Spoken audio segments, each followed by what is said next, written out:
Bloody Mary of haunted villa. एक Serbian लड़की अपने ही खून में नहाई रेंगते हुए मदद की गुहार लगाने लगी, लेकिन जहां तक भी उसकी नजर गई उसे वहां अंधेरे के सिवा कुछ भी नजर नहीं आ रहा था। कोई मेरी हेल्प करो प्लीज, प्लीज हेल्प मी। वो लड़की अपने अधमरे शरीर को घसीट ही रही थी कि अचानक एक लंबी औरत जिसने एक नन का रूप धारण किया हुआ था उसके सर पर पैर रखकर कुचलते हुए बोली, मुझसे क्या शर्माना, तुमने मुझे याद किया, लो मैं आ गई। अब क्या मेरे गले भी नहीं लगोगी? एक फ्लैट के लिविंग रूम में बैठे दो कपल्स नतालिया जोहन और रोहन जारा अभी अपनी बियर एंजॉय कर ही रहे थे कि जारा जो नशे में धुत थी एक बड़ा घूंट लेने के बाद बड़बड़ाने लगी। ये साला मैनेजर खुद को समझता क्या है? अरे बेब चिल ना, वाइब क्यों खराब कर रही हो? अरे नहीं, बोलने दो क्या बोल रही थी। हाँ, साला मैनेजर खुद को मेरा बाप समझता है। ब्रेक में ज्यादा सिगरेट मत पियो, डार्क लिपस्टिक मत लगाओ, और आज मुझे कहता है ऐसे टॉप्स मत पहनो, कमर दिखती है। अरे मेरी कमर मैं छुपाऊं या दिखाऊं, तुझे क्या? ए ब्रो चिल करना यार, अपन के पास नई प्रॉब्लम का सलूशन है। सुनो, लॉन्ग वीकेंड है, गोवा चलते हैं। उधर मेरा एक पुश्तैनी विला है, सुना है रात को वहाँ किसी के फुसफुसाने की आवाजें आती है। चलते हैं ना दोस्तों? देखो उधर भूत का फुसफुस, इधर अपन का हाँ। इससे पहले कि जॉन अपनी बात पूरी कर पाए चारों दोस्त जोर से हंसने लगे और अगले दिन सुबह होते ही गोवा के लिए रवाना हो गए। 6 घंटे की लंबी ड्राइव के बाद जब चारों गोवा पहुंचे तो सब अपने लगेज उतारने के बाद थक कर चूर हो अपने कमरे में सोने चले गए। शाम के जवान होते ही चारों अपने कमरे से बाहर आ गए। स्विम सूट पहन विला के सामने खुले बीच पर मौज मस्ती करने निकल पड़े। चारों समंदर की लहरों के साथ खेल रहे थे। वहीं जारा को रोहन की पीठ पर नील का निशान दिखाई दिया जो किसी छोटे हाथ के आकार सा था, पर हैरानी की बात ये थी कि ये निशान एक रात पहले तक उसकी पीठ पर नहीं था। रोहन, तुम्हारी पीठ पर ये चोट कैसी? बहुत गहरा नील है। अच्छा, पर दर्द तो महसूस नहीं हो रहा है। खैर छोड़ो, हो सकता है जाने अनजाने में कभी लग गई होगी। खैर रात का क्या प्लान? या तो मैं तुम्हें बता सकती हूँ या मैं तुम्हें दिखा सकती हूँ। जारा रोहन को छेड़ते हुए विला में अपने कमरे की तरफ भागती है। रोहन भी मुस्कुराते हुए उसके पीछे भागता है। रोहन लिविंग रूम से गुजरते हुए जैसे ही अपने कमरे की ओर जा रहा था कि अचानक उसके कानों में एक आवाज पड़ी जो मानो लिविंग रूम में लगी एक नन की पेंटिंग से आ रही हो। रोहन रुककर उस आवाज का सच जानना चाहता था, मगर उसके अंदर वासना की ऐसी आग जल रही थी जिसे कोई उत्सुकता नहीं बुझा सकती थी, और इसी आग के चलते वो जारा के पीछे कमरे में चला गया।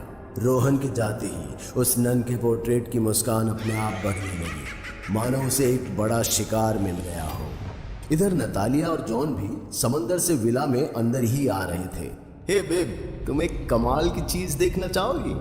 नतालिया की उत्सुकता देख जॉन उसका हाथ पकड़कर उसे कमरे में ले गया और अपने बिस्तर के नीचे एक संदूक को निकालते हुए बोला, ये मेरे परदादा की संदूक है। इसमें इस विला की बेशुमार और बेशकीमती यादें हैं, जिनमें से एक है ये गाइड टू रोज विला। बुरा ना मानो तो क्या मैं इसे पढ़ सकती हूँ? ये कुछ अलग है। Bloody Mary the caretaker. इस विला के मालिक लॉर्ड डेनिस ने अपनी केयरटेकर के रूप में ब्लडी मैरी को याद किया क्योंकि उन्हें अपने इस छोटे से आशियाने से गहरा लगाव था। ब्लडी मैरी ने बहुत दिल और जान से इस विला की हिफाजत करी, पर वो डेनिस से प्यार कर बैठी, और जब भी डेनिस अपनी अय्याशी के लिए किसी रखेल को लाता तो उसकी लाश अगले दिन समंदर के किनारे मिलती। बड़े दादू तो कुछ ज्यादा ही बड़े प्लेबॉय थे, हैं? खैर आगे पढ़ो ना। ब्लडी मैरी को एक पादरी की मदद से इस बड़े घर के बड़े शीशे में कैद किया गया, लेकिन अगर उसे इस दुनिया में वापस लाना है तो उसका एक ही रास्ता है। शीशे के सामने जाकर रात के 3 बजे ब्लडी मैरी का नाम 3 बार लेना होगा। क्या बोलती हो, एक बार ट्राई करें? याद रखना, मुझे कुछ हुआ तो भूत बन के तुमसे चिपक जाऊंगी। बिल्कुल ऐसे। जॉन नतालिया की बात सुनकर जोर से और नतालिया को उठाते हुए बाथरूम में ले गया। एक तरफ जॉन का दरवाजा बंद हुआ तो दूसरी तरफ ब्लड मैरी के पन्नों की वो मैनुअल।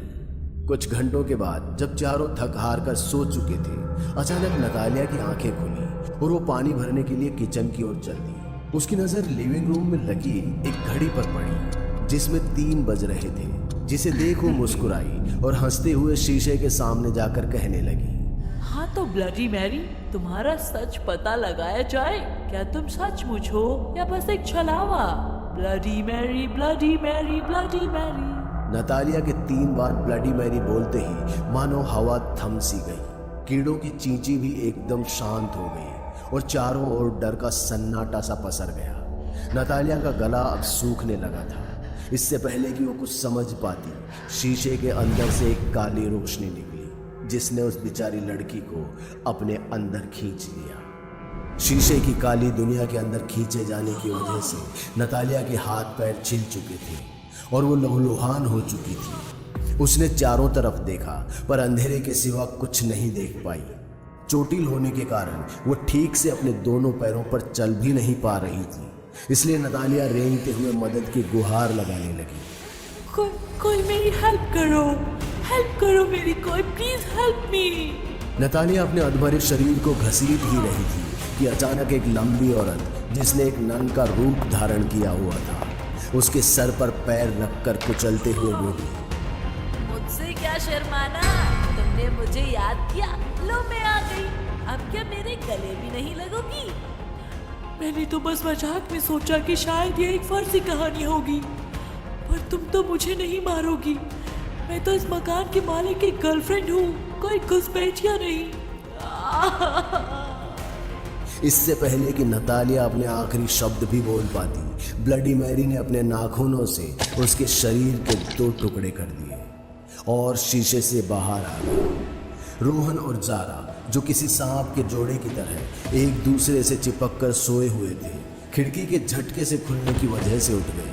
रोहन खिड़की बंद करने के लिए उठा तो उसे बाहर बीच पर एक औरत नन के कपड़ों में दिखाई दी जो उसकी तरफ हाथ वेव कर रही थी। रोहन को यह सब अजीब लगा, इसलिए उसने जल्दी से उस खिड़की को बंद कर दिया। पर जैसे ही उसने खिड़की को बंद किया, उसके मुड़ते ही वह नन उसे अपने सामने दिखाई दी, जिसे देख रोहन की चीख निकल गई। नन ने रोहन को देख अपनी बत्ती से निकाली और अपने तिरछे खूनी दांत दिखा उसके मन में भय का मंजर पैदा कर दिया।